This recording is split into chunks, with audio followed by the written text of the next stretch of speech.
What is up everyone, welcome back to another episode of Lex Selects. Today I'm going through match day 9 of my own review. So we're going to look over the games that took place this weekend in the championship, and in the second part of the video I am going to go through my score predictions for match day 10. So as always guys, make sure you leave your predictions in the comments down below so you have a chance to get some points on the Lex Selects Football Prediction League. Now this is what the current Lex Selects Football Prediction League is looking like. I'm currently second place, but look at that gap that Johnny Barrett is just increasing every single day from now. So I need to really up my game. I've really been slacking this couple of weeks or so.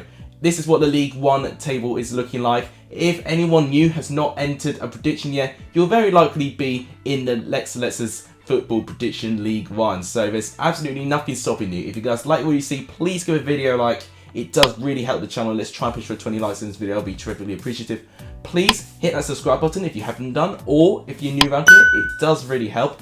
We're 17 away last time I checked to 800 subscribers. That'll be amazing if we can get to that target as soon as we can. All of that really helps. But without any further ado, let's start reviewing what went on in match day 9 of the championship.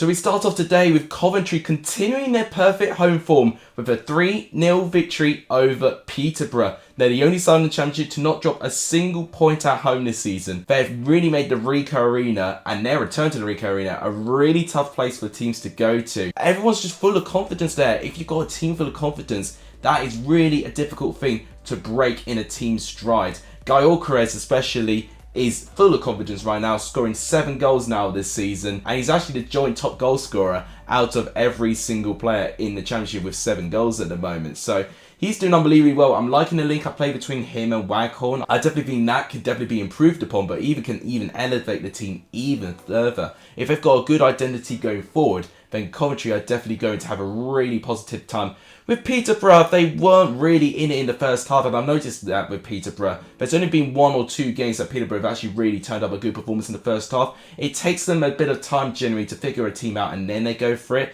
If Peterborough were to start a game like they would finish a game, then I think Peterborough would churn better results. But they're now in 21st place, and I definitely think going forward, they definitely need to be a lot more clinical, but at the back too, they definitely need to try and improve a couple of things. Coventry up to 3rd. I mean, this is an incredible season, and what an achievement this is for Coventry so far. But to the other Friday game, we saw West Brom beating Queensborough Rangers narrowly by 2 goals to 1. West Brom, by the skin of their teeth, keep their unbeaten record intact. It wasn't easy. QPR, of course, took a very early lead. 43 seconds it took Andre Gray to managing to slot a cool finish past Sam Johnston. And since then, QPR did have spells where they did look quite good, that they tried to take control of the match, gain the confidence and the momentum that they got from beating Everton in midweek. But West Brom stayed in the game, and brilliant mentality for them to come back as well. Carl and Grant being the difference maker as well. And when I looked at Carl and Grant this season, I wasn't really too sure on him, honestly. But in this game, he has shown how important he can be with his role. And if you give him enough space, you give him that confidence, he can definitely be a very potent striker on the ball. West Brom up to 2nd. QPR now falling out of the top 6 entirely into 10th place with 3 defeats in a row for QPR. QPR definitely need to improve their form as soon as they can. And then things are going from bad to worse with Middlesbrough. They lose 1-0 to a Reading side in need of points really, for the fact that they've got a potential 9-point deduction looming over them. And the fact that they are picking up these very crucial wins now, I think Reading are definitely giving themselves a fighting chance to combat this deduction if they do get it and will survive a championship season. Now, Halevic was the only one who got the goal in the game. It wasn't the cleanest of goals. It wasn't anything spectacular like the goals we're going to talk about later on today.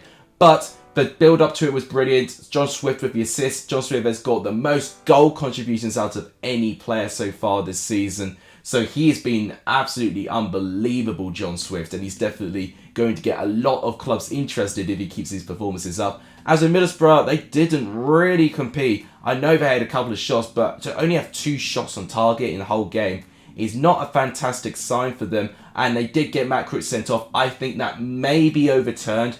I know he went in 2 feet, with a small wooden goal, but he did go for the ball. I have a feeling that challenge could be overturned and we could see Crooks return in the near future. But with Middlesbrough being in 18th place, they need to try and pick themselves up because this is not turning out to be a good start to their season. Then we go to the 3 o'clocks. We'll start with Birmingham 0, Preston 0. I mean, Preston have had a couple of 0-0 draws away from home. They had one with Bristol City, of course, and now their second one with Birmingham. So they're not a prolific team, Preston. And Birmingham themselves, they would have gone to this game, conceding 7 goals within their last 2 games. So they probably had the intention of keeping a clean sheet as well. So maybe a 0-0 draw I should have foreseen in that game. Team that went closest for me, maybe Birmingham. I think Troy Deeney had a chance which came off the crossbar. But apart from that, they cancelled each other out pretty well. And I think 0-0 was a little bit justified. I mean, it was 50-50 split on possession as well. It really couldn't be any closer. So both these teams will probably want a response in midweek. From having 0 goals in that game to having 6 goals in this game.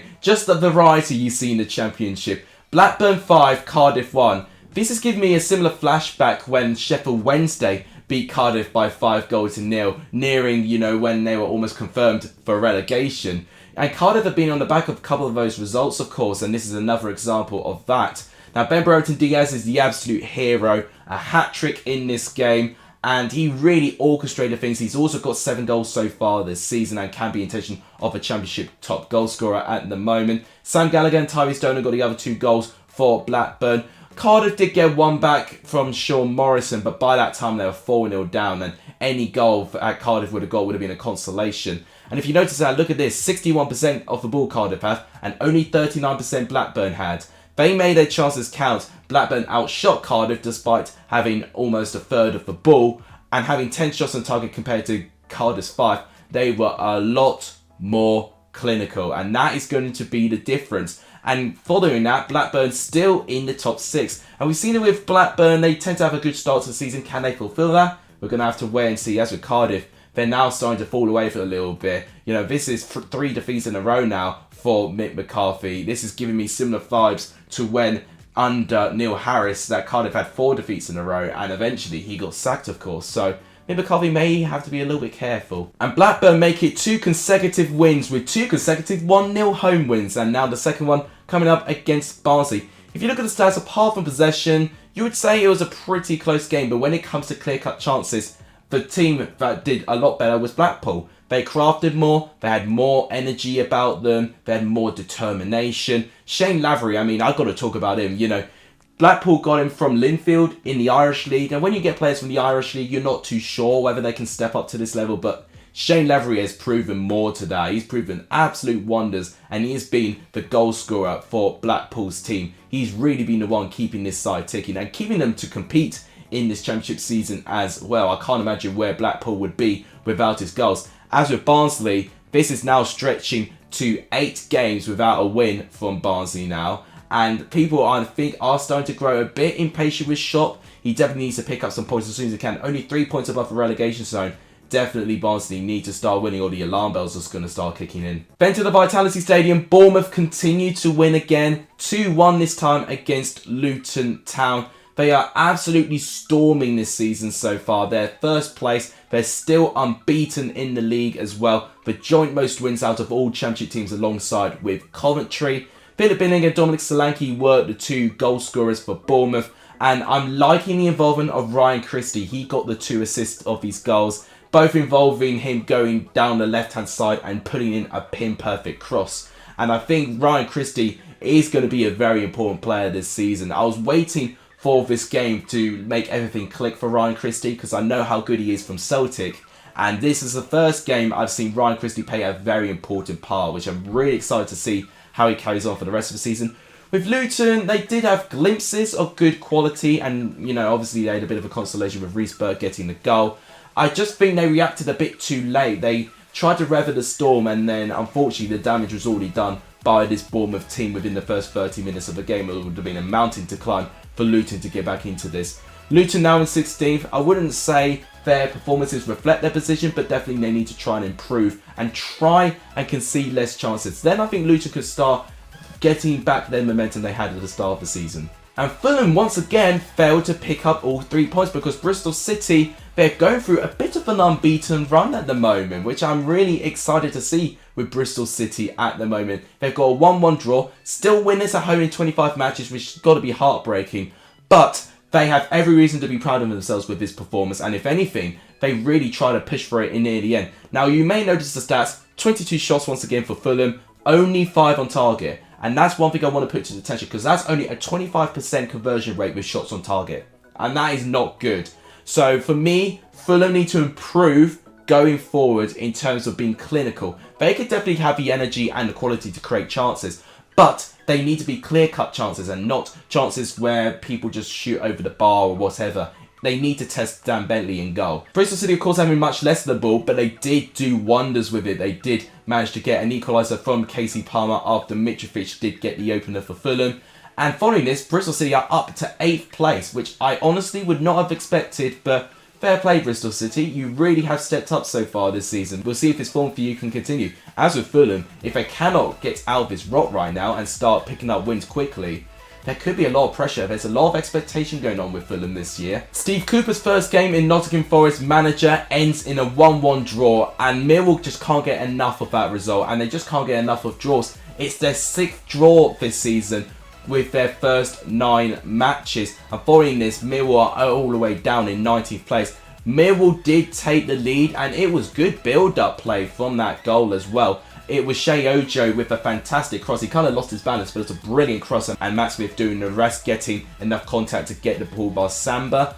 But an outrageous goal from Max Lowe, which I think he meant to cross it, but it was a cross shot, and it was outrageous. It kind of skied, and it just kind of peaked, and it just fell right into the top corner past Bilkowski. It was an incredible goal, to tell you the truth. It was an absolutely terrific peach of a strike from Max Lowe. Now, this draw might be where they need to start. Steve Cooper has now had a chance to try a couple of new things with this squad. I think given more games, I think Nottingham Forest can improve. Millwall need to just win, and not drop so many silly points. Now, how heartbreaking can this result be for Derby? They lose 1-0 to Sheffield United due to a penalty in the 89th minute. Every point means everything for Derby right now. They're still on -2 points. They need to try and get rid of that as soon as they can. And they had a chance to make it to -1. They held Sheffield United to a 0-0 draw. Did have moments of really good quality there, but unfortunately they just did not have enough chances going forward. And I think the game changed was when they went down to 10 men. Kele Roos just got out of his goal, didn't really need to, of course, got straight red cards and they replaced the goalkeeper, but it meant one on-field player was missing from Derby, and I think that kind of spoilt Derby's chances of getting anything. Sheffield United weren't impressive for me. They had 17 shots, but only 2 on target, and they eventually got a penalty. It was a pretty dubious handball, but when I looked at the replay back, it is in a natural position, so I do think it was a penalty. Billy Sharp stepped up, very prolific on the spot. He scores and made it 1-0 to Sheffield United. Following this, they're now on the top half of the table for the first time this season. If Sheffield United can keep this fantastic momentum going, then I think Sheffield United will start to slowly but surely start to compete around up there in the top 6 as of Derby. Of course, rock bottom, definitely need to try and get a little bit more luck to get them more points. And then we saw Stoke beat a very inefficient Hull side by 2-0. Now, this game had a really good bit of quality from Stoke especially. Frančić scoring the first goal. He did really, really well in the build-up to that goal. And I just, in general, have been really impressed with Stoke's strategy this year. I think the signings have been fantastic. And I think they've naturally gelled very, very well with the current identity of that Stoke squad. It's not very often that I get to say that about Stoke, but I really do think they've really got the right balance this year. But Nick Powell, take a bow. I mean, I don't mean to rhyme that, but he took an outrageous free kick in the top right corner to make it 2-0. It was probably my goal of the weekend. It was an unbelievable strike by Nick Powell. And I think after that goal came in, I think Hull just kind of had that dejected feel, thinking, oh, here we go again, sort of thing. Hull, I think for me, right now, are almost playing like they're still in League One. They need to change a couple of things. They need more intensity. they definitely need to do a lot more training drills in terms of going forward. I even remember against Sheffield United, they were trying a few things that just didn't really make sense to me. So Hull, for me, definitely need to try and improve their quality in terms of going forward, but just to practice things in the training pitch and just have more freshness about them. And finally, are we seeing a bit of a revival for Swansea? They pick up a 1-0 win over Huddersfield. I mean, we may see a revival in Swansea, but are we seeing a fall from grace from Huddersfield Town? Because this is back-to-back defeats for them now. And obviously, they were around in the top 6. Joel Pirro, like I was saying this with Shane Lavery with Blackpool, I could imagine where those two clubs would be if Shane Lavery wasn't there for Blackpool and if Joel Pirro wasn't there for Swansea. Both have been very important for their respective clubs. 53% to 47% possessions, which is actually less possession than Swansea tend to have. They tend to have into the 60s and 70s in possession. But in general, it looks like the game to me was pretty much Swansea, with them competing with most of the chances. Huddersfield didn't have a single shot on target, which really does concern me, especially with the quality that they have. Is it down to the manager? Is it down to the players not really being able to compete with that squad? I mean, you could ask a load of things, but right now, I think the manager will be put under pressure for the fact that he needs to try and think of something to inspire his team to try and go again. But the players know what sort of standards they should be putting out there. They shouldn't let those standards drop. So definitely, I think there's a little bit of a disconnect going on with Huddersfield, and we'll see if they can get themselves out of the wilderness. As with Swansea, let's see if this is a revival, and if so, we welcome Swansea back to the competition. That wraps up my review. This is what the current championship table looks like. Bournemouth and West Brom once again still in the top 2. In the top 6 we've got Coventry, Fulham, Stoke and Blackburn still in the top 6 and forming a bit of a gap as well. A 3-point gap from Huddersfield, which is interesting already. If we look at the teams in danger, we'll be looking at teams like Barnsley, Peterborough, and the bottom 3 we've got Nottingham Forest in their highest ranking yet, Hull, and then Derby. So instead of going through my lesser rewards, I'm just going to go straight to my Matchday 10 score predictions. So these predictions will be in the description down below, so you can pause the video and leave those predictions. But without any further ado, let's start predicting what I think will happen in midweek. We'll go over Cardiff against West Brom. I don't know what to go for. It's the Kenneth Zahour derby, just to throw something into this. I'm going to say a 1-1 draw. I think they might cancel each other out. Huddersfield Blackburn, I'm going to go for a 2-1 win to Blackburn. I think they've just got the better confidence at the moment. Hull and Blackpool, the two Tangerine teams going up against each other. I'm thinking Blackpool. I think Blackpool are now starting to get their stride in the Championship now. And I'm going to say they'll have 3 wins in a row and 3 consecutive 1-0 wins. Middlesbrough and Sheffield United. I just don't see Middlesbrough getting a win anytime soon unless they can really start to take the game to these teams. And I just don't think against the Sheffield United side, I think they can do that. So I'll go for 2-0 Sheffield United. Preston and Stoke. This is close. Could be another 0-0 to be honest. But I'm going to go for a 1-0 Stoke away win. QPR and Birmingham. I'm going to go for a 2-1 QPR win. I think they'll bounce back. Now we've got Barnsley and Forest. These are Wednesday's games. I am seeing a 1-1 draw written all over that game. I think both teams will go for it, but I think both will cancel each other out. Derby, Reading. Obviously, the two teams with the points deductions looming at the moment. I don't know. Derby have got a very strong home record. I'm going to go for a 1-1 draw. Fulham and Swansea. This is interesting, but I'm going to go for a 2-1 win to Fulham there. Luton and Coventry now. I'm going to go for a 1-1 draw. I know Coventry may be the favourites, but I think away from home, Coventry are definitely not as strong as they are at home, and Luton are definitely not easy team to play up against. Millwall, Bristol City. I'm going to go for a 2-1 win to Bristol City. They've won their last 3 away matches, so I'm going to make it 4. And I think Bristol City have generally been playing better than Millwall have at the moment. If it's not going to be 2-1, it'll be 1-1. It'll be one of those results. And then Peterborough and Bournemouth. I'm going to go 2-0 Bournemouth. I've just got more confidence in their squad. But that'll wrap it up for today's video. If you guys enjoyed it, please give the video a like. It does tremendously help the channel. Please do hit that subscribe button if you haven't done it. It does really help the channel if you do. And please share this video and the channel to as many people as you can. But that'll wrap it up. Thank you guys so much for watching. You guys are legendary for Sony in this video. And as always, I'll see you guys very, very soon. Take care.